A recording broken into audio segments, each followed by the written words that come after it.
오늘도 우리에게 주시는 말씀으로 우리 안의 믿음을 점검해보며 창조주이신 하나님을 온전히 고백하길 원합니다. 다 함께 사도신경으로 우리의 신앙을 고백하겠습니다.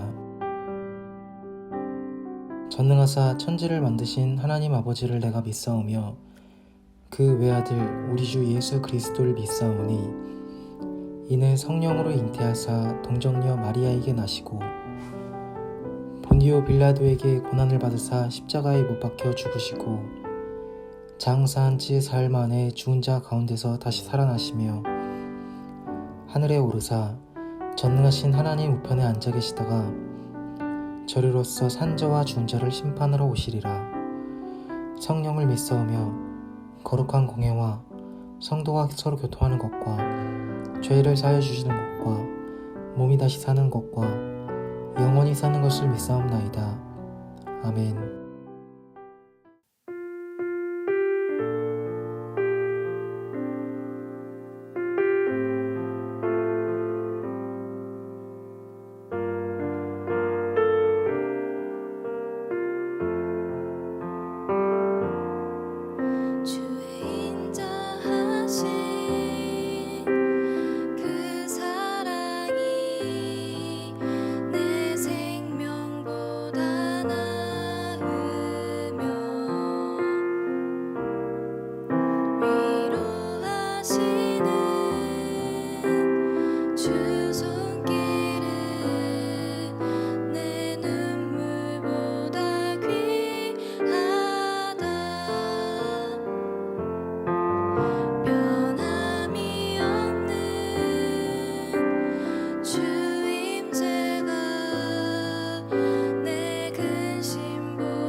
오늘 우리가 함께 나눌 말씀은 예레미야 30장 12절에서 24절 말씀입니다.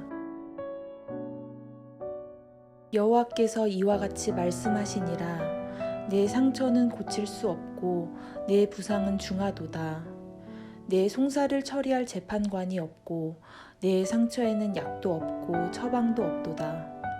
너를 사랑하던 자가 다 너를 잊고 찾지 아니하니 이는 내 악행이 많고 내 죄가 많기 때문에 나는 내 원수가 당할 고난을 내가 받게 하며 잔인한 징계를 내렸도다.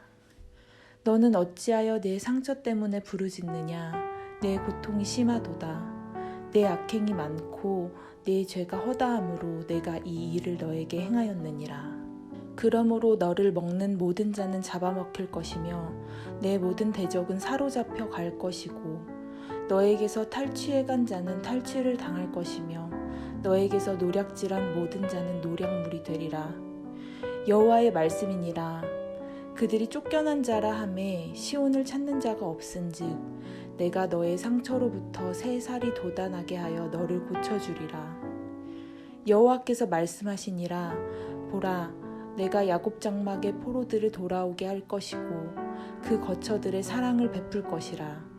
성읍은 그 폐허가 된 언덕 위에 건축될 것이요 그 보루는 규정에 따라 사람이 살게 되리라. 그들에게서 감사하는 소리가 나오고 즐거워하는 자들의 소리가 나오리라. 내가 그들을 번성하게 하리니 그들의 수가 줄어들지 아니하겠고 내가 그들을 존귀하게 하리니 그들은 비천하여지지 아니하리라. 그의 자손은 예전과 같겠고 그 회중은 내 앞에 굳게 설 것이며 그를 압박하는 모든 사람은 내가 다 벌하리라.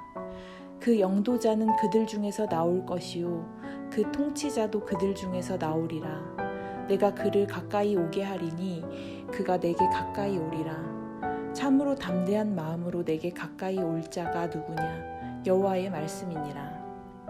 너희는 내 백성이 되겠고 나는 너희들의 하나님이 되리라. 보라, 여호와의 노여움이 일어나 폭풍과 회오리 바람처럼 악인의 머리 위에서 회오리 칠 것이라. 여호와의 진노는 그의 마음에 뜻한 바를 행하여 이루기까지는 돌이키지 아니하나니 너희가 끝날에 그것을 깨달으리라. 아멘.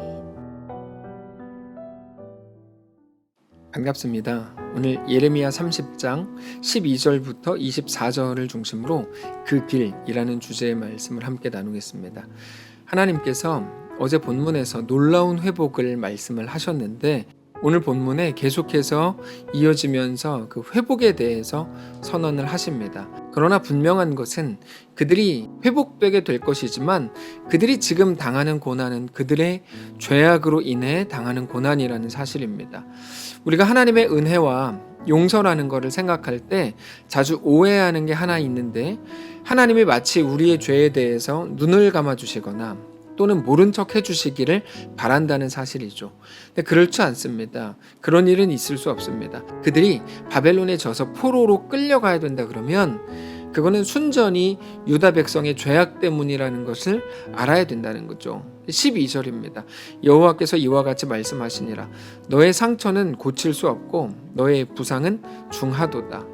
내 송사를 처리할 재판관이 없고 내 상처에는 약도 없고 처방도 없도다. 그래서 심지어 이 표현 너의 상처는 고칠 수 없다. 너의 송사를 처리할 재판관이 없다. 약도 없다. 처방도 없다. 이런 표현들은 하나님마저도 너희의 죄를 용서하거나 상처를 회복할 수 없다. 이런 말이 아니라 하나님보다 너는 더 큰 죄를 지었다. 이런 말이 아니고 너희의 죄악을 절대로 그냥 넘길 수 없다는 말씀을 주시는 겁니다. 그래서 너희의 죄는 철저하게 너네가 담당해야 되는 너희의 것이다. 이렇게 말씀을 하신다는 거죠. 그 결과 너희는 모두에게 외면을 당하게 될 거고 네 원수가 당할 고난, 다시 말해서 하나님을 모르는 이방 민족이 자기들의 죄 때문에 당해야 되는 고난을 너희가 당하게 될 거다. 이렇게 말씀을 하신다는 겁니다. 14절입니다. 너를 사랑하던 자가 다 너를 잊고 찾지 아니하니 이는 내 악행이 많고 내 죄가 많기 때문에 나는 내 원수가 당할 고난을 내가 받게 하며 잔인한 징계를 내렸도다. 너는 어찌하여 내 상처 때문에 부르짖느냐? 네 고통이 심하도다. 너의 악행이 많고 내 죄가 허다함으로 내가 이 일을 너에게 행하였느니라. 이제까지 그들은 자기들의 연약함 속에서도 하나님의 보호하심과 붙드심으로 많은 어려움들을 극복하고 피할 수 있었습니다. 그러나 이제는 그게 불가능해졌다는 겁니다. 하나님께서는 잠시 동안 하나님 없는 백성들처럼 그들을 대하실 작정이셨기 때문입니다. 자, 그러면 이제 그러니까 다 끝났고 막 완전히 멸망이고 절망이고 어떤 소망도 남지 않아야 됩니다. 맞습니까? 그게 맞습니다. 근데 하나님께서는 곧바로 그들에게 대한 회복을 선언하십니다. 그 16절입니다. 그러므로 너를 먹는 모든 자는 잡아먹힐 것이며 내 모든 대적은 사로잡혀 갈 것이고 너에게서 탈취해간 자는 탈취를 당할 것이며 너에게서 노략질한 모든 자는 노략물이 되리라. 여호와의 말씀이니라. 그들이 쫓겨난 자라 하매 시온을 찾는 자가 없은즉 내가 너의 상처로부터 새살이 돋아나게 하여 너를 고쳐주리라. 여기 16절에 나오는 이 그러므로는 번역이 잘못됐고 그러나가 맞습니다. 그러니까 너의 죄악으로 인해서 네가 고통을 당하고 버려진 것 같은 느낌을 받게 되겠지만 그러나 그 속에서도 하나님이 너를 붙드실 거다 이런 말입니다. 그래서 너를 공격한 너의 대적이 결국 다 무너지게 된다는 말이죠. 특별히 17절에 나오는 이 표현이 저는 너무너무 좋았는데요. 내가 너의 상처로부터 새 살이 돋아나게 하여 너를 고쳐주리라. 이 말씀이 너무 감동적이에요. 창세기 3장에서 아담과 하와가 하나님을 배반하고 범죄했을 때 그걸로 인해서 온 인류가 죄로 고통을 당하게 되었지만 하나님께서는 자기들이 저지른 죄 때문에 무서워서 벌벌 떨고 있는 아담과 하와에게 가죽옷을 만들어서 입혀주셨죠. 하나님께서는 그것처럼 그들에게도 놀라운 회복을 반드시 일으키겠다고 약속을 하십니다. 18절입니다.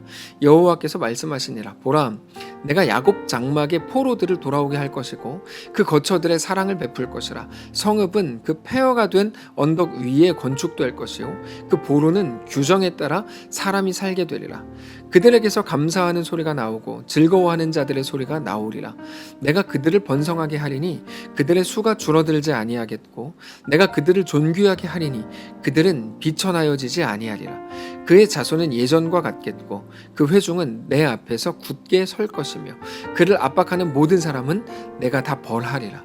자, 하나님께서 그들의 죄악으로 인해 큰 고통을 당하게 될 것이지만 분명히 그렇게 말씀을 하시지만 그러나 그게 너희를 버리는 건 아니다. 내가 너희를 곧 회복시키실 거다. 분명하게 말씀을 또 주십니다. 그리고 그건 오늘 우리에게도 너무나 동일한 말씀으로 주어진다는 것을 알아야 합니다. 우리의 모든 삶은 우리의 죄로 인한 결과가 맞습니다. 그거를 부정하시면 안 됩니다. 그게 이 땅에서 살아가는 우리 모두에게 주어진 마땅한 질서입니다. 우리의 연약함과 부족함과 죄와 넘어짐이 만들어낸 것이 우리의 오늘이 맞습니다. 자연을 사랑하지 않고 함부로 대한 결과 이상기후 현상이 나타나는 거고 전염병이 창궐하는 거고 공부를 안 한 결과 시험을 망친 거고 농사를 열심히 짓지 않은 결과 남들은 좋은 추수를 할 때 자기만 추수할 수 없게 된 거고 노력하지 않고 게으른 결과 실패와 아픔을 경험하고 있는 게 맞습니다. 그게 또한 질서입니다. 심은 대로 거둔다는 것은 사람이 거스를 수 없는 마땅한 질서죠. 그럼에도 불구하고 우리는 이것을 경계하고 오히려 이것을 반박합니다. 그 이유는 무엇입니까? 하나님 때문입니다. 우리가 하나님의 자녀로 살아간다는 것은 그 모든 우리 연약함과 부족함과 심지어 못남과 죄악의 결과물까지도 우리를 집어삼키지 못하게 하시겠다고 하는 하나님의 약속을 가진 자로서 살게 된다는 의미이기 때문입니다. 그것들 때문에 우리는 괴로울 겁니다. 그러나 그 괴로움이 우리를 삼키고 망하게 하고 죽이도록 우리 하나님은 절대로 그냥 두시지 않을 겁니다. 우리 속에 있는 상처, 그것을 치료할 자가 없는 것까지 아시지만 그 상처에서 새살이 돋아나게 하실 겁니다. 하나님이 우리의 아버지이시기 때문입니다. 그러면 고통을 왜 미리 없애지 않냐고요? 그게 죄 지은 사람들을 따질 말은 아니죠. 그럼에도 불구하고 그렇게 따지고 싶다면 성경은 그 질문에 대해서 이렇게 대답합니다. 하나님은 그 일을 통해서 두 가지를 이루실 작정이라는 겁니다. 하나는 하나님의 공의입니다. 하나님은 죄를 그냥 넘기실 수 없는 하나님입니다. 그게 하나님의 공의입니다. 그래서 우리 죄를 그냥 두고 보실 수 없습니다. 깨끗하게 씻으시고 돌아오게 하실 작정입니다. 그것 때문에 예수님은 십자가에 죽으셔야만 한 것이죠. 어떻게 죄를 그냥 없는 것처럼 했다고요? 그게 은혜라고요? 말도 안 됩니다. 우리의 죄를 해결하기 위해서 아들 예수님이 십자가에 찢겨 죽었습니다. 그게 첫 번째 하나님의 공의고, 두 번째 그 일을 통해 하나님께서 이루시려고 하는 것은 우리의 성숙입니다. 우리 앞에 있는 모든 어려움은 우리를 성숙하게 하고 자라게 할 겁니다. 그래서 우리의 실수로 넘어진 그 넘어짐 때문에 우리는 벌벌 떨지 않을 수 있게 되는 겁니다. 성도 여러분, 하나님이 붙드실 겁니다. 우리는 그 고통을 통해서 자라나게 될 거고 그렇게 더 하나님을 닮은 주의 백성들로 세워지게 될 겁니다. 그러므로 사랑하는 성도 여러분, 오늘 이 말씀을 잘 기억하실 수 있기를 바랍니다. 그래서 우리 앞에 있는 모든 어려움과 힘겨움 속에서도 온전히 하나님만을 믿음으로 바라보고 우리에게 허락된 모든 길을 걸어가는 주의 백성들 되시기를 바랍니다. 기도하겠습니다. 살아계신 하나님, 하나님의 마음을 알게 하옵소서. 우리에게 대한 놀라운 회복을 선언하시고 약속하신 주님을 믿게 하옵소서. 그 믿음으로 어떤 상황에서도 두려워하지 않고 저 일이 나를 망칠 거야, 멸망시킬 거야, 죽일 거야, 나는 그런 비참한 인생을 살게 될 거야. 아니요. 그것들이 주는 두려움에 빠지지 않게 하시고 하나님의 약속이 주는 놀라운 평안으로 가득 채워지는 우리의 삶이 되게 하옵소서. 살아계신 예수님의 이름으로 기도합니다. 아멘. 사랑하는 성도 여러분, 하나님께서 오늘 하루를 우리에게 또 허락하셨습니다. 믿음을 가지고 살아가시기를 바라고 오직 하나님의 약속을 붙든 자들로 힘있게 승리하게 되시기를 주님 이름으로 축복합니다.